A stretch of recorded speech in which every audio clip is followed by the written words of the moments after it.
they argued that forcing them to buy British tea over Dutch tea was, again, enslaving them and compromising their freedoms. What do you think of that? It is a bold claim to make. Using the word enslave a little too loosely. Right, again, for a culture that literally enslaved people, to kind of throw that word around because they have to buy tea from a certain company. Feels a little bit, I don't know, maybe a little bit propagandist, but that's a key piece to successful social movements. Why they dress up like Native Americans? That's offensive on so many fronts. Keeping their identity secret while they committed sabotage. Maybe keeping their identity secret, except they all wrote about it later. So perhaps as unjustified as the colonists were in their childlike gripes against the crown in and of itself is making it worse. So those of you that are still patriotic, common sense would be a recommendation of mine for you to read. He then does so by deprecating all the people he knows his colonists hate, even if they don't know any. He caters to the lowest common denominator, people that are scared. Scared of things that are different, of different stories, of different narratives. This should sound very familiar in 2016. Why is he okay saying this, realizing that he is making a hypocritical statement? Because when you're creating propaganda, do facts matter? No. Facts don't matter.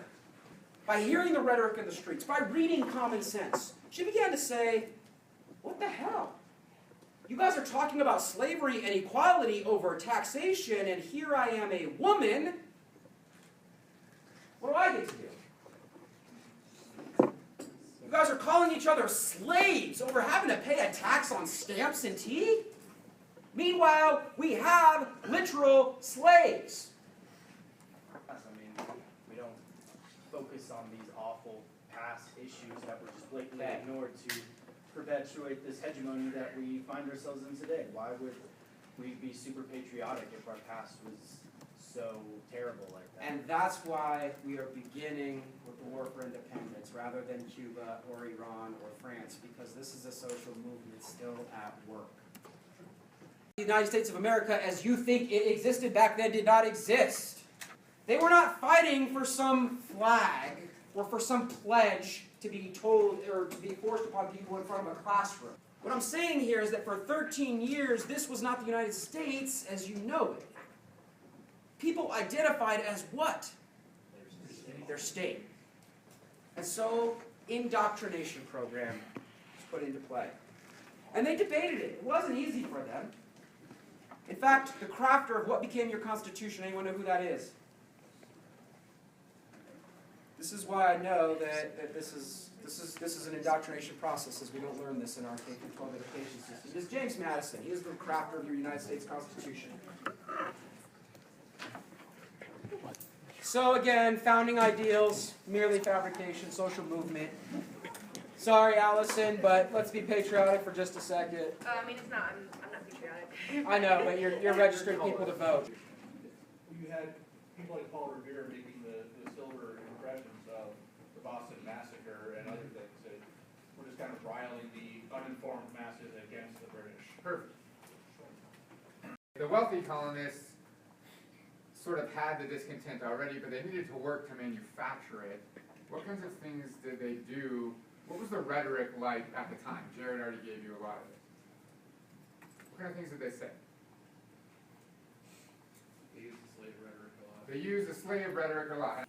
Is there a difference in, as he says, being a tributary slave, like sort of a slave to the system, and the actual them owning other human beings? Like you guys were just debating the slavery of modern capitalism versus the slaves that were slave system that existed in colonial times. Was there a difference? Yes. Yes. Okay. Why? The difference is that with slavery to like the idealism of capitalism, it's you have the fake belief of free will, whereas actual slavery you don't have any true free will other than the tiny, minute amounts they let you have before you go to bed. And if People say, why can't Walmart pay a fair wage? They say, we could, guys, look, we really can, but your products are going to be more expensive. Do you really want to do that? Right? Same exact thing. The British are imposing these oppressive taxes on us. we're gonna have to pass it on to you guys, so our newspaper's going out of business, and now this product that you buy is gonna be more expensive, so, but don't blame us, right, blame the British. So Walmart, don't blame us, blame the government for making your stuff more expensive, they're taxing us, sorry. Right? It works, all the time. And everyone's like, yeah, fuck that, I don't want my mac and cheese to be a penny more, like, no. I mean, So my argument, my Marxist argument for that question is, why is that the answer instead of the corporation's profits being reduced an equivalent amount? Well, profits can't go down. Exactly. then the investors leave too then. Yeah, because the CEO has a fiduciary duty to take care of the shareholders' value, so he can't say, look, we're not gonna raise prices, we're just gonna reduce our profits because he'll be fired immediately. While they do have a responsibility to their shareholders, they also have a human responsibility to the people that they cater to. You and I will agree that they absolutely do, but by law, they do not. If we could all arrest them as citizens and put them in moral prison, like we all would, but that's not how our justice system is designed, unfortunately. We should go to like Bentonville and hang like an effigy and tar and feather it. So I think that the wealthy, based on what you guys are saying, the wealthy sort of created this idea of suffering and led the colonists to believe that they were suffering as a result of British oppression. As Jared pointed out, by any modern definition, this was a terrorist organization. Yeah. And I don't say that to be like hyperbolic, like literally if we use this, an organization that uses terror to accomplish what they want, that's exactly what they were doing. Right? So all these people that we were like, oh, they're our founding fathers, it's all relative at the time, right? They were using violence and terror to influence opinion.